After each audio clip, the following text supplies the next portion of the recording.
मील की आवश्यकता होती है, वैसे ही जीवन को बेहतर बनाने के लिए हमें अपनी लाइफ में बैलेंस्ड पार्टनर की आवश्यकता है। ठीक है, अब 80-20 का रूल वहां पर तो डिनर इज अ की मील फॉर वेट मैनेजमेंट, यानी कि जो व्यक्ति वजन घटाना, बढ़ाना या स्वस्थ रहना चाहता है तो उसको समझना क्या है कि उसका जो डिनर है वो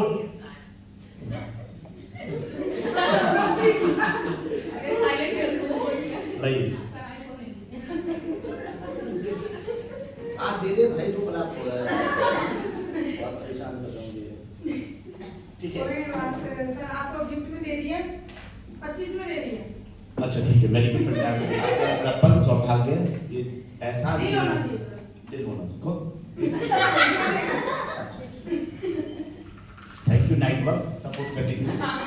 तो डिनर का मैं बताता हूँ, देखो आप में से कितने लोगों ने कभी गांव या पहले की कहानियां सुनी है कि हम सूरज उगने और सूरज ढलने तक सारी क्रियाएं को कर दिया करते थे। यार आज भी बहुत सारे गांव में ऐसा ही होता है, क्या मैं सही कह रहा हूँ? yes. सो अगर आपको याद होगा पहले के जमाने में, और आप में से भी बहुत सारे लोगों ने बचपन में फिजिकली एक्टिविटी बहुत करी, मतलब स्कूल भी जाते तो कई किलोमीटरों का सफर करते थे और खेतों में जाके मेहनत करते थे, और आज भी बहुत सारी जगहों में ऐसा होता है, फिजिकली मेहनत करते। क्या मैं सही कह रहा हूँ? ठीक है, तो वहां पे जो भी खाए, वहां पे तो लोहा खाओ, पत्थर खाओ, सब हजम हो जाता था क्योंकि मेहनत बहुत जोर थी। अब क्या हो रहा है, मेहनत आज भी, लेकिन आज हम फिजिकली हार्ड वर्क नहीं करते, आज हम मेंटली हार्ड वर्क, समझ में आया? सो फिजिकली हार्ड वर्क ना करने के यही साइड इफेक्ट है। जो वजन आज हमारे शरीर में है उसका मेन कारण है कि हम अपनी इस मर्सिडीज बेंच को लाते ही खड़ी करके रखें। इसी वजह से आजकल वो एम्बेसडर की तरह दिखने लगती है।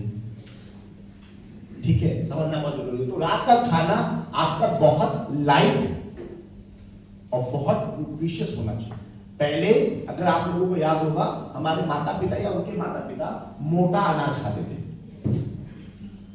और दूसरा हर घर का जो बैकग्राउंड है वो कहीं ना कहीं ऐसा है कि वो खेत और गाय भैंस का जुगाड़ रहता था। मतलब अगर देखा जाए हमारा बैकग्राउंड, तो मोस्ट ऑफ द पीपल कहीं ना कहीं खेती या खेती से जुड़ी हुई चीजों से कनेक्ट रहते थे। धीरे धीरे परंपरा बदलती गई, चीजें बदलती गई, हालात बदलते गए, हम खेती से आगे आ गए, लेकिन वो कनेक्टिविटी थी। तो अनाज हम खुद का उगाते थे, और गाय भैंस के सिस्टम के होने की वजह से हमें दूध, घी और इन सब चीजों की ज्यादा दिक्कत नहीं हुई। तो सब्जी भी हमारी नेचुरल, और जो खाना हम खा रहे हैं वो भी नेचुरल।